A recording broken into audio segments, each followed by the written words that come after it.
자, 오늘 보실 말씀은 누가복음입니다. 누가복음 1장. 자, 지난주에 이어서 오늘도 우리는 예수님의 탄생 배경을 다루게 됩니다. 지난주에 마리아에게 천사가 찾아왔죠. 오늘 그 천사의 말이 이어지게 됩니다. 1장 34절부터 37절까지 갑니다. 마리아가, 시작. 마리아가 천사에게 말하되 나는 남자를 알지 못하니 어찌 이 일이 있으리까. 천사가 대답하여 이르되 성령이 내게 임하시고 높으신 이의 능력이 너를 덮으시리니 이러므로 나실 바 거룩한 이는 하나님의 아들이라 일컬어지리라. 보라 내 친족 엘리사벳도 늙어서 아들을 배었느니라. 본래 임신하지 못한다고 알려진 이가 이미 6달이 되었나니 대저 하나님의 모든 말씀은 능하지 못하심이 없느니라. 34절에 나는 남자를 알지 못하니 어찌 이 일이 있으리까. 자, 다시 말해서 원인이 되는 게 없는데 어떻게 결과가 나오느냐, 그런 말이죠. 근데 거기에 대한 답변이 이래요. 35절에 성령이 내게 임하시고 지극히 높으신 이의 능력이 너를 덮으실 것이다. 그리고 37절 가게 되면은 하나님의 말씀은 능치 못하심이 없으시다. 사람이 생각할 때는 원인 될 만한 게 안 보일 때가 있어요. 아니, 뭐가 있어야지 기대를 하죠, 뭐가. 아니, 원인이 될 만한 게 있어야 결과를 기대하는 거 아니에요. 이건 마치 비유하자면은, 아니, 사과나무가 한 그루도 없는데, 야, 너 말이지, 가을 되면 엄청난 사과를 수확하게 될 거야. 그런 말을 들은 거랄까? 이게 무슨 소리야? 그런 생각이 절로 드는 겁니다. 자, 그런데 그것이 가능하게 만드는 게 있는데 하나님의 성령이 내게 임하시고 지극히 크신 분의, 그 높으신 분의 능력이 우리를 덮으실 때 그런 일이 일어나는 거예요. 성령이 내게 임하시고 지극히 높으신 하나님의 능력이 내게 임하시면서 그렇게 되리라 하나님의 말씀하실 때 그 일이 일어난다는 거죠. 물론 우리가 이제 다 마리아와 동일한 수준의 그런 은혜를 경험할 수는 없겠지만은 여러분, 우리한테도 하나님의 성령이 임하시고 지극히 높으신 분의 능력이 우리를 덮는다고 하는 거, 그렇게 영 불가능한 일일까요? 지금까지 이 땅에 살아왔던 수많은 하나님의 사람들이 사실은 이 모든 것에 대해서 간증하고 있잖아요. 자기의 삶에 하나님의 능력이 어떻게 나타났었는지를 간증하고 있잖아요. 사람의 상황, 지금의 상황으로 보면은 도저히 그렇게 될 수가 없는 상황입니다. 그런데 하나님의 성령이 임하시고 지극히 높으신 분의 능력이 나를 덮으시니까 이게 변화가 일어나는 거예요. 예수님 믿기 이전에 사도 바울을 생각해 보세요. 누가 저 사람이 기독교를 전 세계로 퍼져나가게 만드는 최초의 선교사가 될 것이라고 생각했겠어요? 누가 저 사람이 신약 성경의 3분의 1을 저술하는 사람이 될 거라고 생각을 했겠어요? 하지만 다메섹 도상에서 부활하신 예수님 만나고 하나님의 성령으로 충만해지면서 눈에서 비늘이 벗겨질 때 그때부터 변화가 시작된 거예요. 그렇기 때문에 우리가 같은 종류의 소망을 가지고 기도할 수 있는 겁니다. 제게도 변화가 일어나기를 원합니다. 하나님의 성령께서 제게도 임해 주시고 지극히 높으신 분의 그 능력이 저를 덮어주시기를 원합니다. 여러분, 이렇게 기도하기로 결심하는 모든 분들에게 실제로 성령과 능력이 충만하게 임하는 역사가 일어나게 되기를 바랍니다. 자, 우리 38절로 갑니다. 마리아가, 시작. 마리아가 이르되 말씀대로 내게 이루어지리라. 아멘. 천사가, 네, 우리가 하나님 말씀 앞에서 가져야 되는 가장 모범적인 자세를 보여주는 구절 중 하나입니다. 주의 여정이오니 말씀대로 내게 이루어지리라. 자기가 누군지를 아주 겸손하게 인정하고 동시에 전능하신 하나님께서 행하신다고 하면 반드시 이루어질 것을 이제 믿는 거예요. 저는 이 부분을 보면서 야, 이거 나이도 경험도 성별도 직분도 이거 중요한 거 아니구나, 그런 생각을 하게 됐어요. 이렇게 어린 나이에 어떻게 이런 자세를 가지고 대답을 할 수 있는지, 야, 역시 택하신 사람답구나, 그런 생각도 하게 됐고요. 여러분, 하나님께서 택하신 사람은 다른 겁니다. 하나님 앞에 항상 겸손한 거예요. 그리고 자기가 종에 불과한 존재라는 것을 아주 100% 인정하는 사람인 거예요. 그리고 그 외에도 하나님 능력을 아주 전적으로 신뢰하고 어린아이처럼 믿기로 결심하고 의심하지 않고 살아가는 거예요. 이것이 택한 사람의 모습인 거죠. 사실 아시는 대로 이거는 마리아의 입장에서 보게 되면은 굉장한 모험이기도 한 겁니다. 아니, 그도 그럴 게 사람들이 믿어주겠냐고요. 성령으로 잉태됐다. 이걸 믿어주겠냐고요. 이건 진짜 맞아 죽을 수 있는 상황이거든요. 그런데도 그걸 해요. 마리아가 그걸 그냥 받아들입니다. 참 이런 부분이 놀라운 일이에요. 여러분, 진짜 믿음이라고 하는 것은 어쩌면 이렇게 위험을 감수하는 건지도 모릅니다. 진짜 믿고 자기 몸을 던지는 거예요. 여러분, 저 높은 하늘에 나는 비행기에서 몸을 던지는 군인들이 뭐 믿고 던져요? 낙하산이 펼쳐질 걸 믿고 던지는 거예요. 못 믿으면 못 던지는 거예요. 근데 믿음이 똑같더라고요. 사람이 진짜 믿으면 이걸 던질 수 있지만 진짜 믿음이 없으면 말은 하는데 몸이 안 던져지는 거더라고요. 여러분, 우리는 우리 앞에 이미 구름같이 허다한 증인이 있다는 것을 기억해야 됩니다. 우리 앞서간 모든 신앙의 모범되는 선배들이 하나같이 하는 얘기가 믿음 가지고 몸 던지면 날개 나와. 그 자리에서 날게 되는 거야. 그걸 말하고 있다는 거예요. 사사기 같은 데를 보면은 바락 장군 같은 경우 드보라한테 뭐라고 했죠?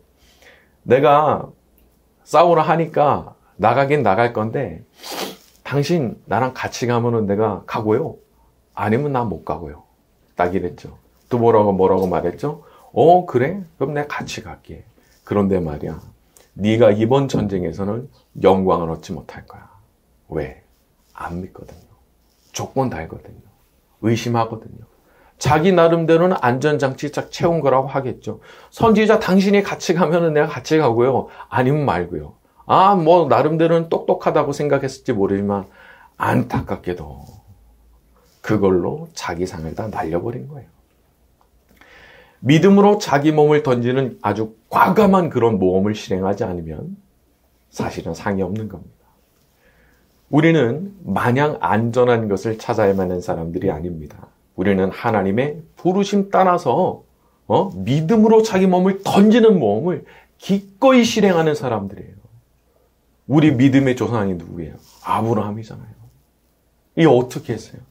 자기 본토, 친척, 아비집을 떠난 거잖아요. 평생 살았지만 다 정리하는 거예요. 그리고 그냥 가는 거예요. 그 사람이 우리 믿음의 조상이에요.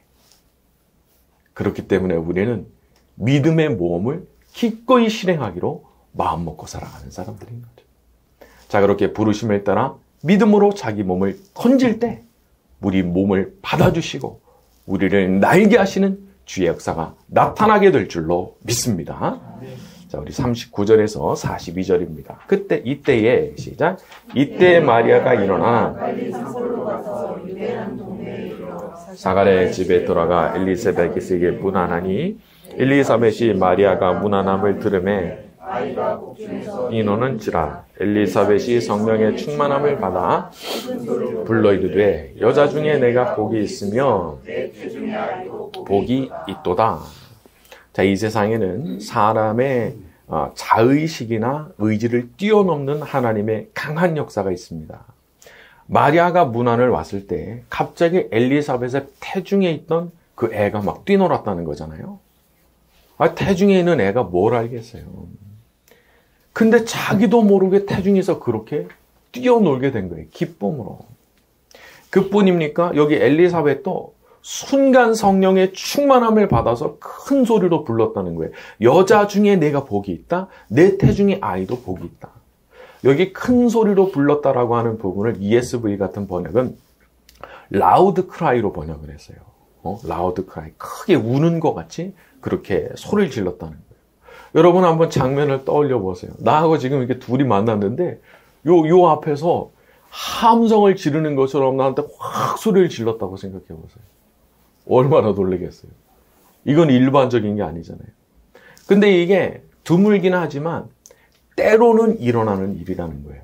언제? 성령께서 그 사람을 확 사로잡으셨을 때. 그러니까 사람이 자기 자신을 컨트롤을 못하는 상태가 되는 거예요. 우리는 어쩌면 이제 대체로 조용한 역사만을 기대하는지도 모르겠어요. 왜냐하면 그게 일반적인 거니까 조용조용하게. 그런데 때로는 이런 일도 일어난다는 것을 알아둬야 되는 거죠. 나의 의식을 넘어서서 나의 입과 나의 행동 완전히 사로잡으시는 성령의 역사심이 존재하고 있다. 그리고 이 부분에서 저는 좀 도전이 된다고 할까 그런 생각을 하게 됐어요. 야, 이런 강력한 역사심이 있구나. 성령께서 사람의 의식과 입과 행동을 완전히 사로잡으시는 그런 역사가 있구나. 그러니까 이게 내가 기대하면 안 되는 게 아니라 나도 기대를 할 수 있는 거예요. 자, 비슷한 예를 하나 들어보자면 기도를 하는 가운데 나도 모르게 막 선포가 나오는 경우가 있어요. 이상하게. 아니 내가 그런 의도가 없었거든요. 한참 기도를 하다 보는데 나도 모르게 내 입이 막 움직이면서 어떤 선포를 해요 내가. 여러분 그때 어떠셨어요? 그거 이루어지는 겁니다. 그 사람이 하는 게 아니거든요. 성령께서 말하게 하시는 거거든요. 그래서 이렇게 사람을 사로잡으시는 그런 강력한 역사하심이 존재하는 거죠. 자, 그런 강력한 역사하심이 기도하는 우리 모두에게도 일어나게 되기를 바랍니다. 자, 우리 43절에서 45절로 갑니다. 내 주에 시작. 내 주의 어머니가 내게 나오니 소리가 내 귀에 들릴 때 아이가 내 복중에서 기쁨으로 뛰놀았도다. 주께서 하신 말씀이 그 여자에게 복이 있도다.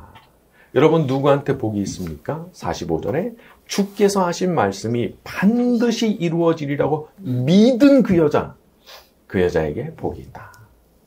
여러분 믿는 거예요. 믿는 거. 믿는다는 건 어리석은 게 아닙니다.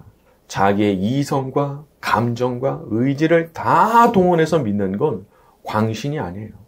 내가 모시는 하나님이 어떤 분이신지를 분명히 알기 때문에 내가 하는 거거든요. 만약 사람한테 하나님에 대한 신지식이 없는 상태에서 그렇게 믿어버린다 하면은 이거야말로 뭐 광신, 맹신 그런 이름에 갖다 붙일 수 있겠지만은 내가 섬기고 내가 모시는 분이 누구신가를 분명하게 알고 있는 신지식이 있는 상태에서 모든 걸 다 동원해서 믿는 것은 차원이 다른 얘기라고 볼 수 있습니다. 그리고 거기에 진짜 자기 복이 있는 거죠. 사가랴는 아내의 잉태 소식에 대해서 못 믿어하는 반응을 보이다가 말을 못하게 되는 징계를 받았지만 여기 나오는 마리아는 달랐던 거죠. 그러니까 이 마리아가 이 믿음의 수준이 굉장했던 거예요.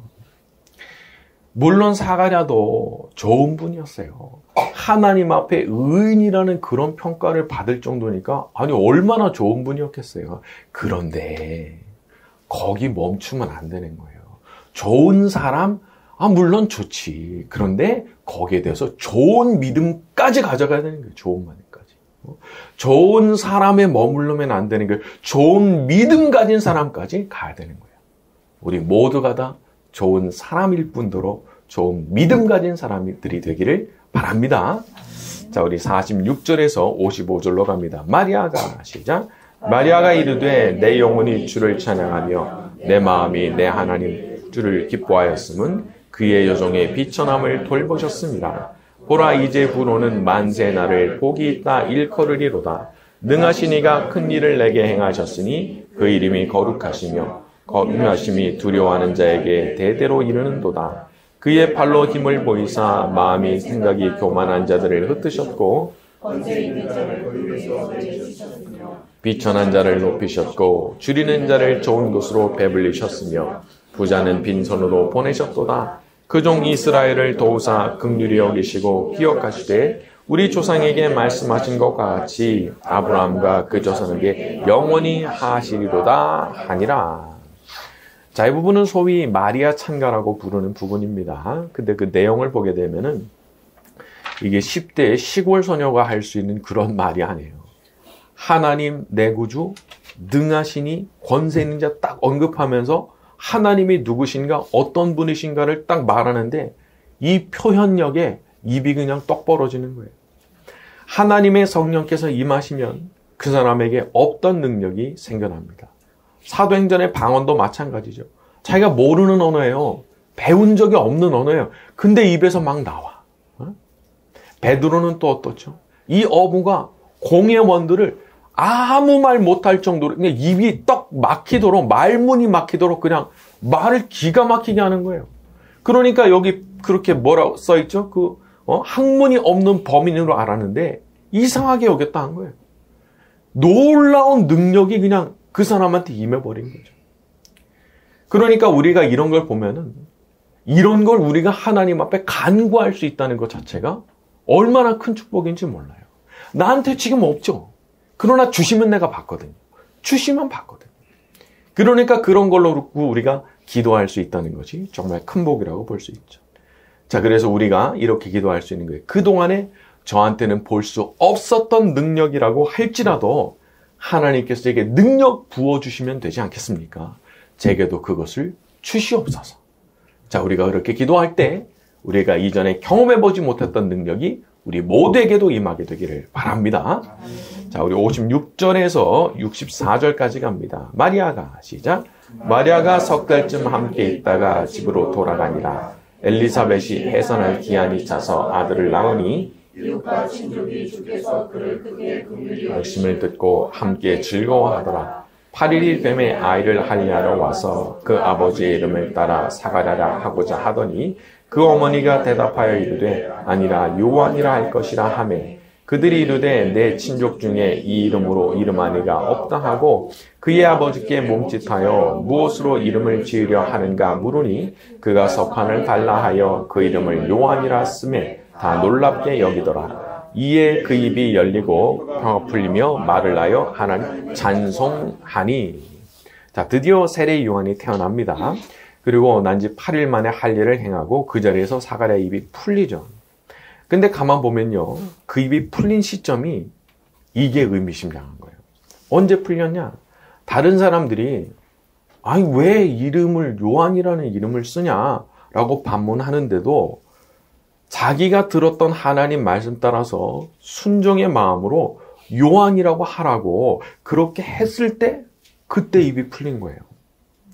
사실 사가랴의 입장이 돼본다면 아이가 태어났는데도 자기 입이 풀리지 않는 걸 보고 한편으로 얼마나 두려웠겠어요. 애가 태어난 건 기쁜 일이죠. 그렇지만 나는 이거 영영 입 못 열고 사는 거 아니야? 그런 생각 들었을 수가 있겠죠. 여러분, 내가 생각하는 응답의 때가 있습니다. 내가 예상하는 때가 있어요. 이때쯤이면 분명히 그렇게 될 거다 확신이 드는 때가 있어요. 심지어 나는 그 때에 대해서 응답받았다 그렇게 생각할 수도 있습니다. 자, 그런데 그 때가 됐는데도 아무 일이 없는 거예요. 와, 이건 진짜 시험 드는 거죠. 내가 잘못 들었나? 내가 헛기도 한 건가? 뭐 별 생각 다 드는 거예요. 자, 그런데 그때가 중요한 겁니다. 그때 막 하나님 원망하고 막 될 대로 되라 이런 식으로 하면 안 되는 거예요. 여기 사가랴 보세요. 아이가 태어났는데도 입이 열리지 않았어요. 걱정이 이만저만 아니죠. 내가 생각한 시점 되는데도 아무 일이 안 일어났으니까. 하지만 그래도 자기가 할 수 있는 순종을 그대로 하려고 한 거예요. 요한이라고 하라 말씀하셨으니까 그 말씀 그대로 요한이라고 짓자고 딴 사람 다 반대해도 말에 그 의사를 표현했던 그 순간 입이 열린 거예요. 그러니까 우리가 여기에 마지막 고비가 있다는 걸 알아야 되는 거예요. 마지막 고비, 마지막 테스트. 이런 상황에도 믿음 잃지 않고 순종하느냐, 끝까지 순종하려고 하느냐. 이 사가랴가 그 마지막 고비, 마지막 테스트를 통과한 그 순간 그냥 이게 입이 풀려버린 거거든요. 제가 이제 예전에 이제 부교역자 시절에 경험했던 걸 하나 말씀드리면은 제가 이제 수련회 같은 거 가면은 그 전에 기도를 진짜 많이 해요. 아주 제가 작정을 하고 기도를 하거든요. 몇 시간씩 하루에 그냥 작정을 하고 기도를 하는데 그 수련회 전에 이미 응답 받았어요. 제 마음속에. 아, 이번 수련회 하나님께서 진짜 은혜 많이 주시겠구나. 응답 받았어요. 그런데 첫째 날이 갔는데 별게 없어. 그 둘째 날이 됐는데 이제 마지막 집회 하나가 남았는데 아이고 막 너무 억울한 거예요. 아니 내가 그동안에 기도를 어떻게 해왔는데 아니 이거 진짜 말이 안 되는 건데 그래가지고 제가 그 둘째 날 뭘 했냐면 그냥 금식을 했어요. 선생님들한테 다 맡겨놓고 아침부터 그 저녁 집회 끝날 때까지는 내가 금식한다 하고 이제 금식을 한 거예요. 여러분 그날 저녁에 큰 은혜가 임한 겁니다. 그게 그런 거예요. 이게 마지막 고비가 있더라고. 마지막 고비가. 그래가지고 제가 이제 그 경험을 한 뒤로는 거의 이제 매번 빼놓지 않고 항상 마지막 날 집회 전에는 제가 금식을 하는 이제 그런 이제 그렇게 해왔어요. 여러분 항상 마지막이 중요해요. 마지막. 이미 응답 받아서도 그 마지막 고비를 넘어가는 게 중요한 거예요. 그래서 우리가 그 마지막에 해야 되는 게 뭐냐? 끝까지 순종의 액션을 취하는 거예요. 우리가 그렇게 마지막 순종의 액션을 끝까지 취할 때 우리 하나님의 놀라운 응답의 역사가 우리 모두에게 주어지게 될 줄로 믿습니다. 네, 오늘 말씀 여기까지 하고 찬양 같이 합니다.